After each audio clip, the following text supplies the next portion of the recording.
Few words about incentives. There's a database, so every state has a different batch of incentives. In New York, we have net metering. Net metering allows you to, if you generate solar electricity but you don't use it, you get to turn your meter backward and get a credit at the retail rate.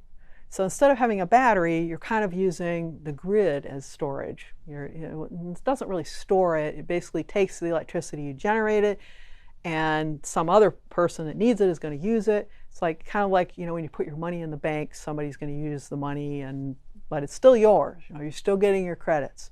So you can generate electricity, use the electricity, and/or any extra goes back to the grid. You get a credit for that at the retail rate, and then when you don't have sun, either at night or in the winter time, you can use those credits to pay your electric bill. So that's very important for us here in New York, because most of the year, say 3/4 of the year, we get a decent amount of sun.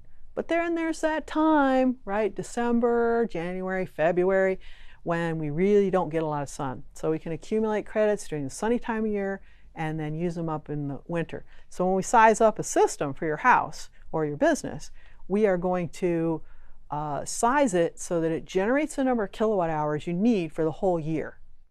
So net metering, our first incentive.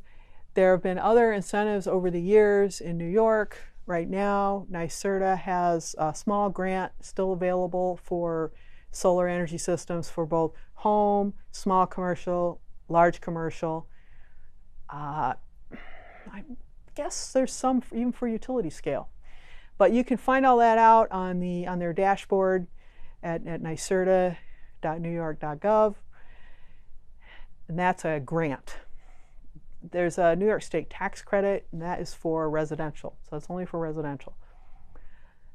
We also have now a clean energy standard, which is the 70% by 2030 that the Public Service Commission and the governor are pushing to get us to. There's still barriers that aren't cost barriers, though, like permitting and interconnection with the utility.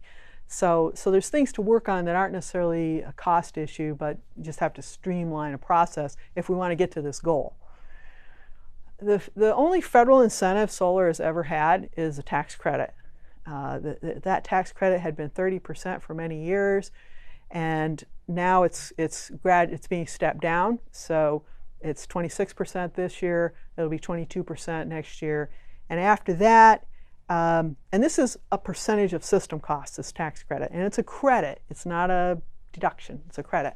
So that means if you had to pay $10,000 in taxes and you have a $3,000 tax credit, now you only have to pay $7,000. So it's a credit. That's very handy. But after the step down to 22%, it's going to go to 0 for residential, and I think it goes to 10% for commercial. So this is the next 2 years. If you want to get in on that, this is the time to go solar. For businesses, there's another incentive, which is called accelerated depreciation, which is actually worth a lot as a tax incentive for them. So they should take that if they go solar.